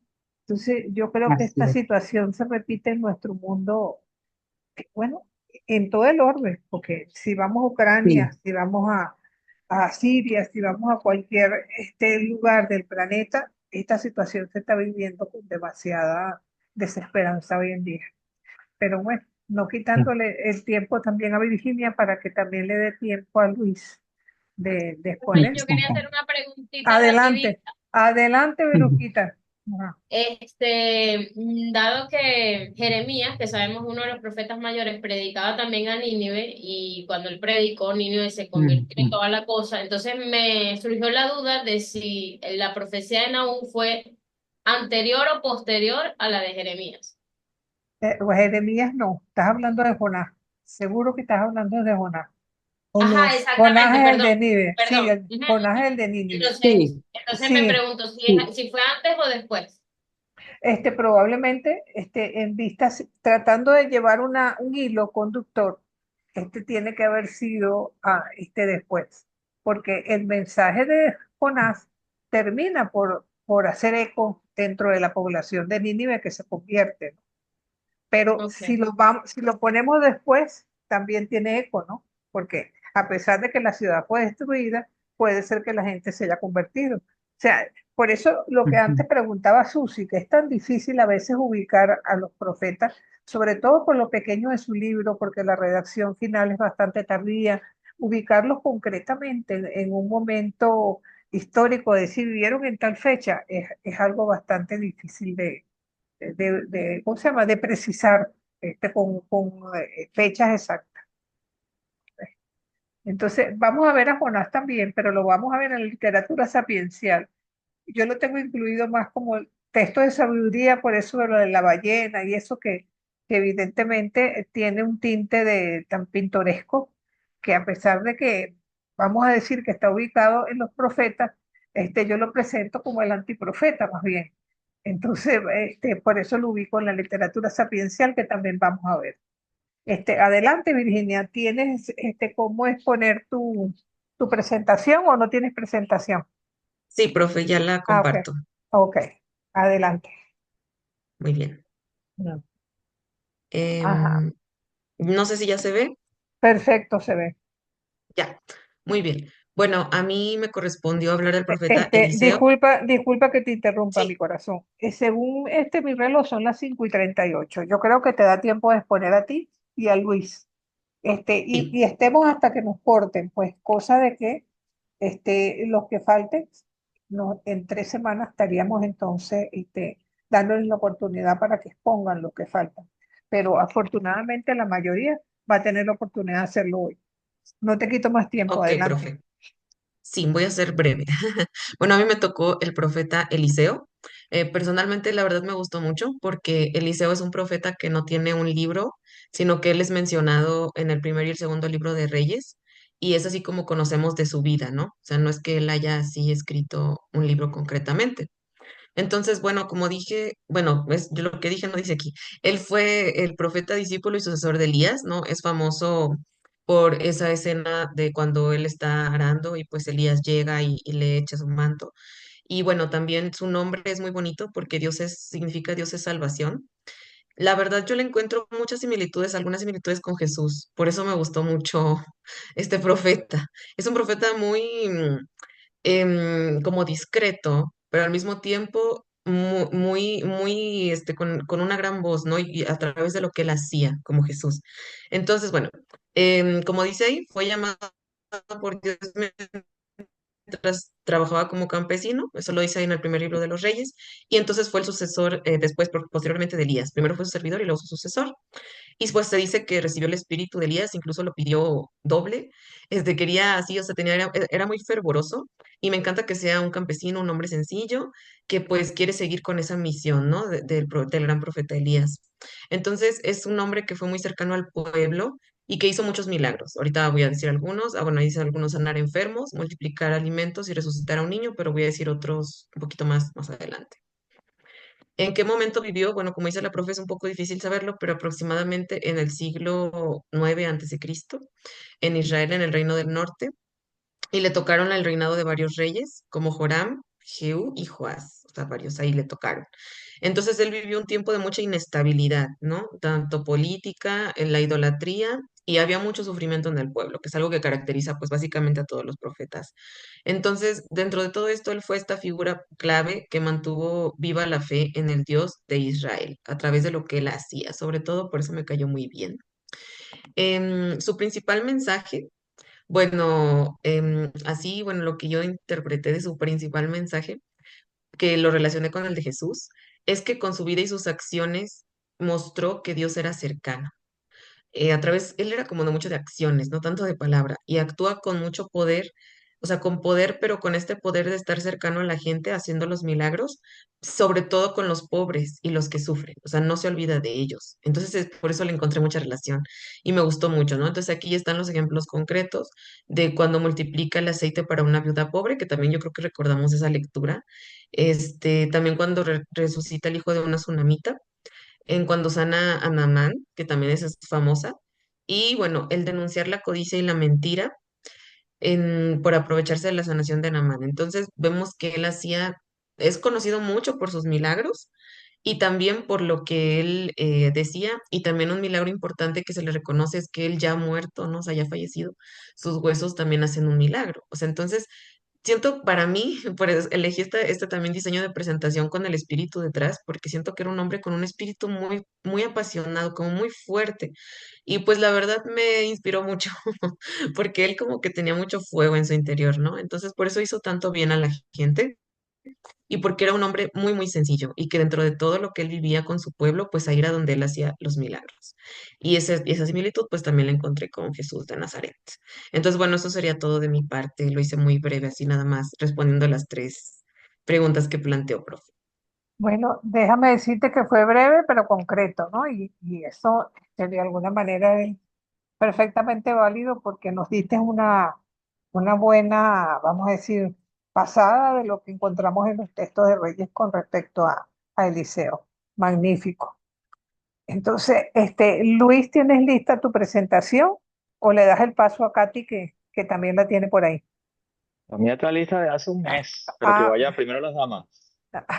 bueno, como tú quieras, como, ¿cómo se llama? Katy, adelante entonces.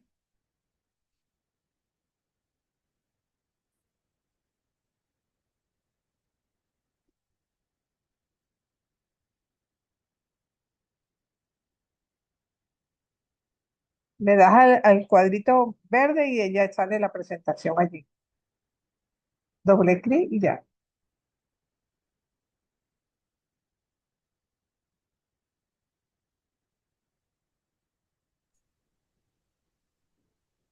Para que salga tiene que tener la presentación abierta y le da el cuadrito verde. Exacto.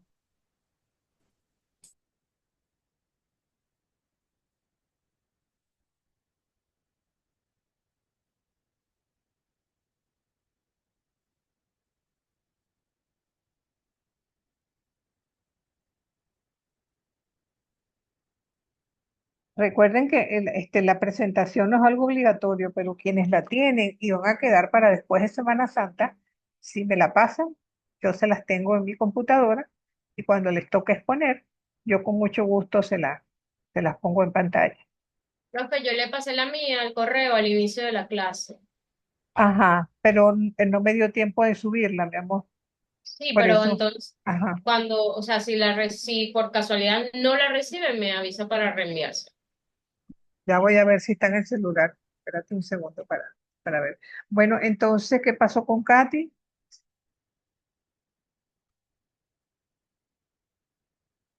Porque si no, quien la tenga, pues, porque a la hora, la verdad, el orden de los factores no. Bueno, si quieres voy yo entonces. Entonces, dale, pues. Yo tengo la... Ups. Ah, Jocelyn, si quieres dale tú entonces. bueno, muchas gracias. Ya voy a compartir la mía. Dele, pues.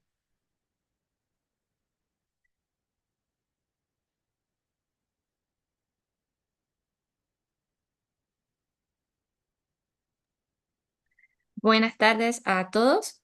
Yo les voy a compartir un poco sobre el profeta Natán.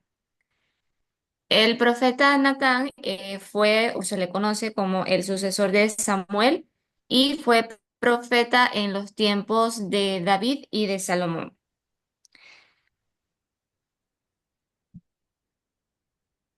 No se dan muchas indicaciones como tal de su origen y lo conocemos o aparece en la narración por primera vez cuando David contempla la edificación de una casa para el Señor en el segundo libro de los Reyes, capítulo 7.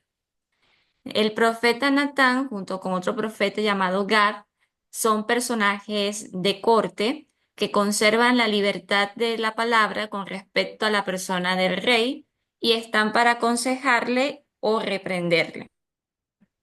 Según las fuentes bíblicas, el profeta Natán, como Samuel, también tenían la potestad de ungir a los reyes. Se desconoce la fecha de la muerte de Natán, pero su nombre se menciona en el libro del Eclesiástico, el capítulo 47, el versículo 1. ¿Qué es lo que conocemos específicamente o cuál fue el legado del profeta Natán? Ya la clase de pasada que la profe nos explicaba un poquito sobre el tema de los profetas en cuanto al oráculo, el profeta Natán disuade al rey David de la idea de construir un templo, porque ese honor estaba reservado para su hijo y su sucesor. El profeta, celebrando al rey que debe de nacer, reconoce sus limitaciones y lo ve como la señal viviente y continua de la presencia de Dios en la historia de la salvación. La promesa de Natán alcanza dimensiones sobrehumanas y su legado de alguna manera va en favor de la paz, de la estabilidad, del derecho y la justicia del gobierno y la perpetuidad del reino. Lo podemos observar en la segunda carta, el segundo libro de los Reyes, el capítulo 19, versículo 31. Otra cosa que Natán nos deja o aparece más tarde, como que se la ha conocido en el tiempo como los reproches de Natán, porque aparece para reprochar a David en el nombre del Señor por su crimen de adulterio y asesinato, narrado en el segundo libro de los Reyes, en el capítulo 11. Y después de proponer hábilmente la alegoría de la pequeña oveja del hombre pobre. Sorprende al rey con las palabras, esas palabras que también recordamos en este tiempo, tú eres ese hombre. Entonces le anuncia a David la cólera del Señor y los castigos que han de caer sobre él, aunque en vista del posterior arrepentimiento de su pecado, es declarado perdonado, ya que sus crímenes habrían dado la ocasión a los enemigos del Señor de blasfemar. Esto lo podemos encontrar en el segundo libro de los Reyes, en el capítulo 11. Otra cosa que nos ha dejado el profeta Natán es cuando el profeta aparece después en escena cuando se trata de asegurar a Salomón la sucesión del trono de su padre. Adonías, instigado por Joab y el sacerdote Abiatar, hicieron su intento de proclamarlo rey. Este plan fue frustrado por Natán, quien primero a través de Betsabé y posteriormente con una entrevista personal, por así decirlo, informó a David de la conducta de Adonías y al mismo tiempo persuadió al monarca para que éste confirmara su promesa en favor de Salomón y proclamarlo rey en la fuente de Gijón. Este hecho lo encontramos también en la Carta de los Reyes, el capítulo 1, versículos del 8 al 45. El profeta Natán como tal siempre aparece como ligado en estos libros de los reyes al rey David para contemplar la edificación del templo, la sucesión a su hijo Salomón y los reproches que le hace al David por sus pecados de adulterio y también incitándole, invitándole al arrepentimiento. Esto es lo que he podido compartir con respecto al Pues fíjate que muy concreto y muy bueno. De hecho, dicen que el Salmo 51 precisamente es el llanto de David arrepentido, ¿no? Al Señor una vez que Natán le hizo ver su pecado. Es interesante. Miren, nos quedan 10 minutos. Si alguien se atreve a compartir esos 10 minutos, el resto quedaría lamentablemente para la semana, dentro de 3 semanas. Si nadie se ofrece, yo puedo. Ok, ¿Sí? Vamos a ver adelante. si logro hacer esto.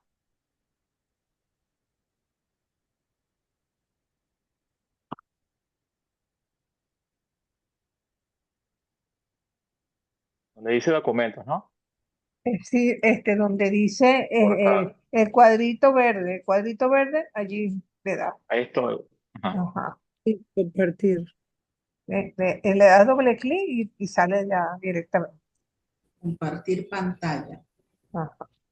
Ah, que voy a El- compartir la pantalla. Pensé que era un Exacto. documento. no, No. no. Debes de Bueno, tener la presentación abierta y compartir pantalla. Y todo puede ser vemos. un documento también si lo que tienes es Está Ajá, bien. documento. también. Exacto. ¿Ya estoy compartiendo o no? Bueno, Casi, dice casi se ve. casi. Eso. Eso, ya salió. Ahora sí, cierra lo que tienes allí. Es esto. Ajá. Ya se ve. Es esto, ¿no? ¿Sí lo Eso ven? mismo. Sí, Malaquías. Eso mismo, ahí se ve. Ok, Sí, sí. gracias. Bueno, este es Malaquías el que me tocó. Es una referencia así muy escueta, pero vamos a ver si me da chance de terminar. Yo quería comenzar en la flechita, el cursor se ve. Esta flechita. Yo creo Esta que no, pero flechita que estoy moviendo. si tú la señalas, seguramente, mira, fíjate que si yo la pongo, sale. Tú debes ponerla también, sin Y hago problema. esto, ¿lo ven? Sí, se ve. Ok. Sí Está. se Yo ve, quería Luis, sí comenzar. se Ok, ve. gracias. Yo quería comenzar por hablando del contexto histórico, ¿no? Antes de hablar del contexto histórico, voy a tratar de ser lo más breve posible porque no me da chance. La geografía, a mí siempre la precedo antes de hablar del contexto histórico. Estamos hablando del imperio babilónico, ¿no? Este es un mapa antiguo. Entonces, esta trayectoria es el exilio, perdón, de Babilonia, ¿no? Comienza por aquí, Esto hoy es, digamos, el Líbano, para acá sería Jordania, por aquí es Arabia Saudita, subimos, por aquí sería Siria, Irak, y termina aquí en Babilonia, ¿no? Entonces, para situarnos en el contexto geográfico, a las luces del contexto histórico. Y a la derecha tenemos un mapa actual. Entonces, Babilonia está ubicada aquí al sur de Bagdad, ¿no? Capital de Irak. Ok, seguimos con la otra lámina.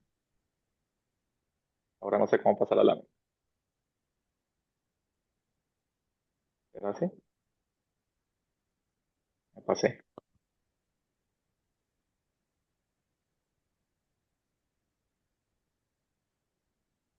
Bueno, quedaron las rayitas estas, me disculpen. No, no, no te preocupes. Bueno, y este es el Imperio Persa. Por qué ambas regiones las anoté aquí? Una porque es lo que precedió al Imperio Persa. Tenemos primero el exilio babilónico y luego tenemos el Imperio Persa. ¿Por qué hablo de esto? Más adelante vamos a hacer referencia a esto. Entonces, el Imperio Persa, políticamente hablando, en cómo estas rayas aquí, pero bueno, se divide entre satrapías, ¿verdad? El nombre de esa satrapía era Transeufratina. Satrapías, no sé si han escuchado el término sátrapa. Cuando uno dice sátrapa, era porque Los persas. los gobernadores de las sátrapas eran, bueno, las personas más déspotas del mundo. De ahí viene la palabra sátrapa. Entonces la satrapía o la provincia estaba subordinada a la satrapía, y bueno, después venía el pueblo de Jerusalén. Entonces esto de Yedu o Yedda es una traducción de Judá. Ese es más o menos el contexto, perdón, la división política de la región. Con referencia justamente a ese contexto político, vamos a tomar de Malaquías inicialmente estos dos pasajes. Disculpen que lean la lámina, pero bueno, son citas bíblicas, no puedo. Las voy a poner a castellano actual porque están así en españolete. Cuando presenten para el sacrificio una res ciega, no es eso algo detestable. Cuando presentan una res coja o enferma, no es eso algo malo. Eso es un reclamo que hace Malaquías a la gente que va al templo a presentar lo peorcito que tenía ante el sacerdote, justamente por una de las denuncias que él hace que a posteriori vamos a resaltar. Después dice Allah. Allah es lo que hoy conocemos como Yallah en el mundo árabe, ¿no? Yallah es como caramba. Ofrécesela a tu gobernador. ¿Crees que le agradará o le será grato? Dice el Señor de los ejércitos. Es como diciendo, yo le ofrezco lo peor al templo, y así como le ofrezco lo peor al templo, trato de ofrecérselo al gobernador a ver qué reacción tendría el gobernador. Más o menos ese es el approach que hace aquí. ¿Por qué está gobernador en rojito? Porque no se habla de gobernación, no se habla de gobernador si no estuviéramos en ese contexto político. ¿Ok? Vamos a irnos para atrás un momentico. Estamos hablando de esto, de la gobernación como una satrapía. En ningún otro contexto histórico se habla de gobernador. Entonces, más o menos situamos a Malaquías en ese contexto. El otro pasaje, entonces será grata al Señor la oblación de Judá y de Jerusalén. De Judá y de Jerusalén, como en los días de antaño, como en los años que pasaron. No se habla de Yedú, o sea, de Judá, si no estuviéramos en ese contexto político. En la misma línea, tenemos a tres, qué incómodo esto. Tenemos a tres reyes en el imperio persa. Artaxerxes primero, Jerjes. Ersences Jerjes. y Jerjes, y el último Darío II. Lo escribí en griego para que crean que hablo griego. Estos tres señores, por cierto, que Daríos es el hijo de Artaxerxes, pero no está muy claro si él estuvo en esta línea histórica, ¿no? Estos dos señores, Artaxerxes y Xerxes, sí. Entonces, también una referencia histórica. Entonces, bueno, nos circunscribimos al contexto puntual. Siglo V antes de Cristo, entre el 460 y 430, ya sabíamos que estábamos hablando de Jerusalén, provincia de Yedú o Judá. Esa es la parte histórica, política. Tiene mucho más, pero bueno, no me da tiempo. Entonces vamos a hablar del profetismo directamente. Habíamos comentado, no sé si fue en este curso o fue aquí en esta especialización, pero no sé si fue en este curso, en esta clase exactamente, que habíamos hablado del carácter profético del anuncio o ¿cómo era? Anunciar y denunciar, algo así Exacto. comentamos. Ah, ¿Fue aquí? sí, fue aquí. Sí, fue aquí. Entonces, vemos lo de eso, de anunciar y denunciar. Y bueno, la revelación, ¿no? Miren el carácter profético bien claro, bien nítido de Malaquías. El primer capítulo, el primer versículo, oráculo, palabra del Señor a Israel por medio de Malaquías. Innegable, ¿no? Malaquías 3:1. Vean que envío mi mensaje, esta es la traducción de Navarra, por cierto. Vean que envío mi mensajero a preparar el camino delante de mí. Enseguida llegará a su templo el dueño, a quien buscan, el ángel de la alianza, a quien desean. Vean que ya llega, dice el Señor de los ejércitos. La primera parte reveladora, la segunda parte también desde el aspecto de la revelación. Seguimos. 3:5, Malaquías 3:5. Estaré cercanos a ustedes para administrar justicia y ser testigo presto contra los hechiceros y los adúlteros, contra los que juran en falso y contra los que explotan al jornalero, a la viuda y al huérfano, y agravian al extranjero sin guardarme temor, dice el Señor de los ejércitos. Y en otro pasaje, 3:10-12, lleven el diezmo íntegro a la casa del tesoro para que haya sustento en mi templo. ¿Qué estaban haciendo en las primeras láminas? Recuerdan que habíamos hablado de, cuando presentan para el sacrificio una res ciega, no es esto algo detestable, o sea, ofrecen lo peor al templo. Es una exhortación que hace. Pónganme a prueba en esto, dice el Señor de los ejércitos. No les abriré entonces las compuertas del cielo y derramaré bendiciones sin tasa. Y ahuyentaré de ustedes al devorador para que no los devaste los frutos de la tierra, ni les quede estéril la viña en el campo, dice el Señor de los ejércitos. Todas las naciones les llamarán dichosos porque serán una tierra deliciosa, dice el Señor de los ejércitos. Vean que yo les enviaré al profeta, Malaquías 3:23, perdón. Vean que yo les enviaré al profeta Elías antes de que llegue el día del Señor grande y temible. Y Mateo 11:10-14, no se vayan a confundir con esto, ya lo explico. Este es de quien está escrito. Mira que yo envío a mi mensajero delante de ti para que vaya preparándote el camino. Yo mando a mi mensajero delante de ti para que vaya preparándote el camino. En verdad les digo que no ha surgido entre los nacidos de mujer nadie mayor que Juan el Bautista, pero el más pequeño en el reino de los cielos es mayor que él. Desde los días de Juan el Bautista hasta ahora, el reino de los cielos padece violencia y los esforzados los conquistan, porque todos los profetas y la ley profetizaron hasta Juan el Bautista. Y si quieren comprenderlo, él es Elías el que va a venir. Malaquías es el último profeta. Y hay un espacio, no recuerdo el nombre, se llama, voy a Intertestamental. decir, ajá, intertestamental, pero y tiene también otro nombre, algo así como limbo profético, no recuerdo la frase que usan. Sí, limbo profético, Ah, 400 años entre Malaquías y Juan. y Juan Bautista. Este pasaje que está aquí hace justamente referencia a esto. Bueno, seguimos. Habíamos dicho que Malaquías era un profeta de anunciación, pero también de denuncia. Bueno, la característica fundamental de Malaquías es la denuncia. Una persona bien enfática en ese sentido. En 1, del versículo 2 al versículo 3, les he amado, dice el Señor, pero ustedes dicen, ¿en qué se nota tu amor? Es que no era Esaú hermano de Jacob, oráculo del Señor. Sin embargo, yo amé a Jacob y odié a Esaú. Hice de sus montes una desolación y entregué su heredad a los chacales del desierto. Denuncia. En primera de Malaquías 6 al 8, el hijo honra a su padre y el siervo a su señor. Si yo soy padre, ¿dónde queda mi honra? Si yo soy señor, ¿dónde queda mi respeto? Les dice el Señor de los ejércitos, ustedes, sacerdotes, que están ultrajando mi nombre. El primer elemento de crítica de Malaquías es justamente,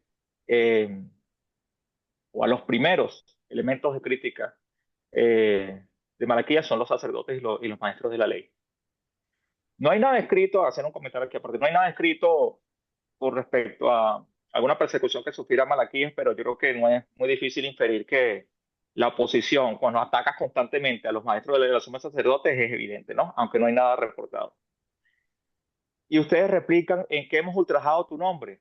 Traen a mi altar pan profanado, parte de esas ofrendas de lo peorcito que les comentaba que ofrecían al templo, ¿no? Haga la redundancia. Y ustedes dicen, ¿en qué te hemos profanado? En que piensas que la mesa del Señor es algo despreciable.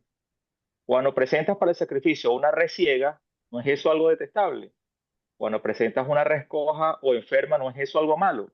Allah, ofrécele a tu gobernador ¿Crees que le agradará o le será grato? Dice el Señor de los ejércitos. Aquí hay más denuncias, por eso los labios del sacerdote deben custodiar el saber para que en su boca busquen la ley, un ataque directo a los sacerdotes, pues es el mensajero del Señor de los ejércitos. Ustedes, sin embargo, los apartaron del camino, hicieron tropezar a muchos con su enseñanza, quebrantaron la alianza con Leví.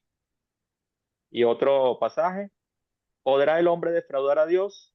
Pues ustedes me han defraudado a mí y aún dicen en qué te hemos defraudado. Esta es parte del pasaje anterior. En el diezmo y en las primicias. Ustedes están colmados de maldición, pues me han querido defraudar la entera nación. Lleven el diezmo íntegro a la casa del tesoro para que haya sustento en mi templo. Póngame a prueba en esto, dice el Señor de los ejércitos. ¿No les abriré entonces las compuertas del cielo y derramaré bendiciones sin tasa? Todo el libro de Malaquías es denuncia, denuncia, denuncia tras denuncia. Acá hay más denuncias, tengo tiempo todavía, no sé. Sí.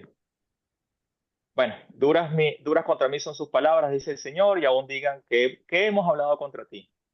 Otra de las características, de muchas tantas, que tiene el pueblo, el pueblo exiliado durante el imperio persa es la irresponsabilidad.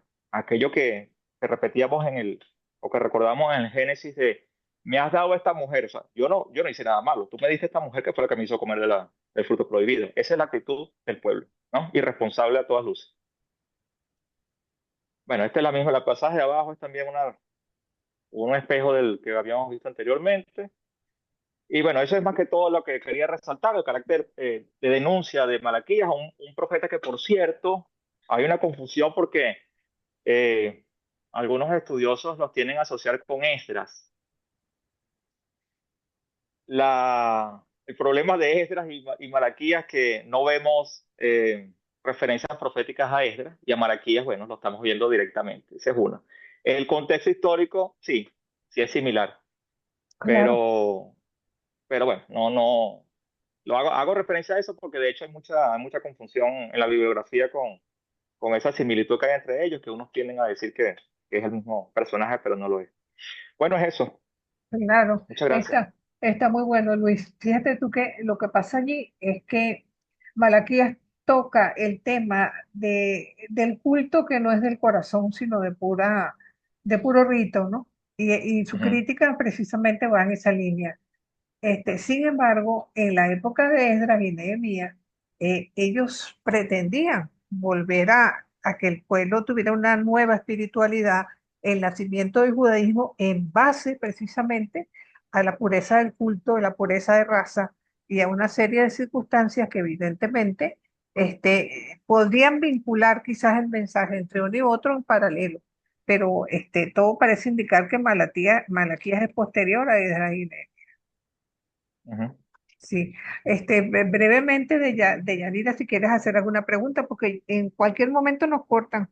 Nos Ya está. cortan. Sí, estamos. Había una duda que me quedó cuando se refirió el limbo profético. ¿Se refiere a la ausencia de profetas en A ese la tiempo de ausencia esos de profetas. 400 años? Sí, Ok. No recuerden, tiene alusión no, a otra no, para cosa. nada. Recuerden que les dije que los profetas nacen y mueren con la monarquía. Y después del exilio, ya Israel no tuvo más reyes, siempre estuvieron en manos de imperios extranjeros. Primero de los Ok. persas, después de los griegos, posteriormente de los romanos. Entonces, esa es un poco la connotación. Por eso se habla de que si bien hubo voces que se levantaron, no se puede hablar de profetismo bíblico, sino que damos un salto de Malaquía hasta Juan el Bautista. Hasta Juan el Bueno, está- Bautista. Ajá. Ok. Muy bueno, Luis. Miren, Gracias. entonces nos vemos en 3 semanas. Lamento, Verusca, Katy, todos los Juan, que quedaron, como quien dice, sin poder exponer pero es que son ustedes muchos y a pesar de que trataron bien de ajustarse un poco a los minutos que se le daban, lamentablemente, no cubrió el tiempo total. Entonces, miren, sigan en este tiempo de conversión como nos mandan los profetas y felices Pascuas de Resurrección. Que tengan una Semana Santa bien espiritual, que yo creo que eso nos hace falta a todos en estos momentos tan difíciles. Y Dios mediante, nos vemos entonces en 3 semanas. Dios me los bendiga a Ok. todos. Amén, Igualmente, Hasta igualmente. profe. luego. Gracias. Gracias, chao, hasta Gracias, luego. Feliz profe. tarde. Hasta luego.